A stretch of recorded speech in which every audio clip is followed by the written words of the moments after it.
പ്രീസ് Lord. ഒരു ചെറിയ ചിന്ത ദൈവമക്കളോട് പങ്കുവെക്കാൻ ആഗ്രഹിക്കുന്നു. അതിന് ആധാരമായിട്ട് യോഹന്നാൻ്റെ സുവിശേഷം 15-ാം അധ്യായം അതിൻ്റെ 18 മുതൽ 20 വരെയുള്ള വാക്യങ്ങളിലേക്ക് നമ്മുടെ ശ്രദ്ധ തിരിക്കാം. അവിടെ നമുക്ക് ഇപ്രകാരമാണ് കാണുവാൻ കഴിയുന്നത്: ലോകം നിങ്ങളെ പകയ്ക്കുന്നുവെങ്കിൽ അത് നിങ്ങൾക്ക് മുമ്പ് എന്നെ പകച്ചിരിക്കുന്നു എന്നറിയുവിൻ. നിങ്ങൾ ലോകക്കാരായിരുന്നുവെങ്കിൽ ലോകം തനിക്ക് സ്വന്തമായതിനെ സ്നേഹിക്കുമായിരുന്നു.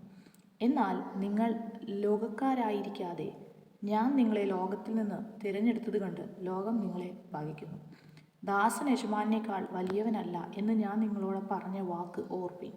അവർ എന്നെ ഉപദ്രവിച്ചുവെങ്കിൽ നിങ്ങളെയും ഉപദ്രവിക്കും.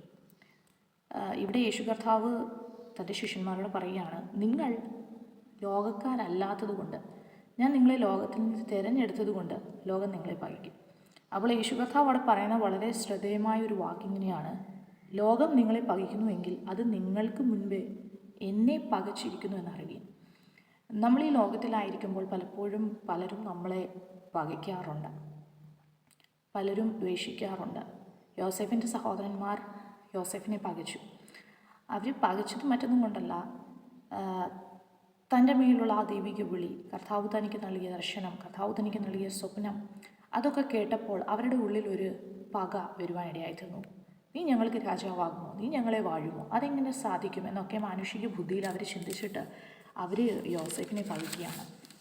ഇതേ യോഹന്നാൻ്റെ സുവിശേഷം 17-ാം അധ്യായം അതിൻ്റെ 14-ാമത്തെ വാക്യത്തിൽ നമുക്ക് ഇങ്ങനെ കാണുവാൻ കഴിയുന്നുണ്ട്: ഞാൻ അവർക്ക് നിൻ്റെ വചനം കൊടുത്തിരിക്കുന്നു. ഞാൻ ലൗകികനല്ലാത്തതുപോലെ അവരും ലൗകികന്മാരല്ലായക കൊണ്ട് ലോകം അവരെ പകച്ചു.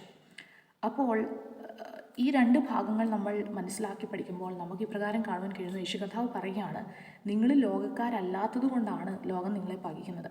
ഇവിടെ വീണ്ടും 17-ാം അധ്യായത്തിൽ കർത്താവ് പറയുക, ലൗകികന്മാർ ആയിരുന്നുവെങ്കിൽ ലോകം നിങ്ങളെ സ്നേഹിച്ചത്. നിങ്ങൾ ലോകത്തിലുള്ളവരായിരുന്നുവെങ്കിൽ ലോകം നിങ്ങളെ സ്നേഹിച്ചത്. പക്ഷേ നിങ്ങൾ ലൗകികന്മാരല്ല, you are not of this world. അതുകൊണ്ടാണ് നിങ്ങളുടെ ലൈഫിൽ ഒത്തിരി പക, ഒത്തിരി ഹേറ്റ്രഡ് കടന്നു വരുന്നത്. യേശു കർത്താവ് പറയുക, ഈ ലോകം എന്നെ പകച്ച ലോകമാണ്. അപ്പോൾ ഉറപ്പായിട്ടും അവർ നിങ്ങളെയും പകയ്ക്കും.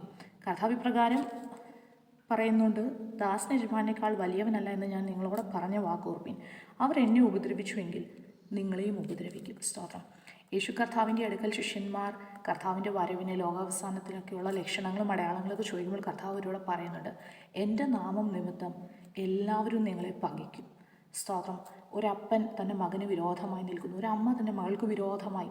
ഇതൊക്കെ കർത്താവ് പറയുന്നുണ്ട്. ഇന്നത്തെ ലോകത്തിലേക്കൊന്ന് തിരിഞ്ഞു നോക്കുവാണെങ്കിൽ ലോകത്തിൽ നടക്കുന്ന ഓരോ സംഭവങ്ങളും അങ്ങനെയൊക്കെ തന്നെയാണ്. പലരും മാതാപിതാക്കളെ കൊല്ലുന്നു, മാതാപിതാക്കൾ മക്കൾക്ക് വിരോധമായി നിൽക്കുന്നു. അങ്ങനെ ഒത്തിരി കാര്യങ്ങൾ നടക്കുന്നുണ്ട്. യേശു കർത്താവ് പറഞ്ഞ ഓരോ കാര്യങ്ങളും നമ്മുടെ ചുറ്റും നമുക്ക് കാണുവാൻ കഴിയുന്നുണ്ട്. അപ്പോൾ കർത്താവ് ഇവിടെ പറയുകയാണ്, ലോകം നിങ്ങളെ പകയ്ക്കുന്നുവെങ്കിൽ നിങ്ങൾ അതിൽ വിഷമിക്കൊന്നും വേണ്ട. കാരണം നിങ്ങളെക്കാൾ മുൻപേ അത് എന്നെ പകച്ചതാണ്. പ്രിയപ്പെട്ടവരെ, നമ്മളായിരിക്കുന്ന ഈ ലോകം നമുക്ക് അനുകൂലമല്ല. അത് നമ്മൾ ലൗകികന്മാരല്ലാത്തത് കൊണ്ട് അത് നമ്മളെ പകയ്ക്കും. എന്നാൽ അതിലൊന്നും അധൈര്യപ്പെട്ടു പോകാതെ കർത്താവിൽ വിശ്വസിച്ച്, കർത്താവിൻ്റെ വാക്ക് സ്വീകരിച്ച്, കർത്താവിൻ്റെ വാക്ക് ഏറ്റെടുത്ത് ദൈവ ഇഷ്ടപ്രകാരം ജീവിപ്പാൻ ദൈവത്തിൻ്റെ ആത്മാവ് നമ്മയൊക്കെയും സഹായിക്കട്ടെ.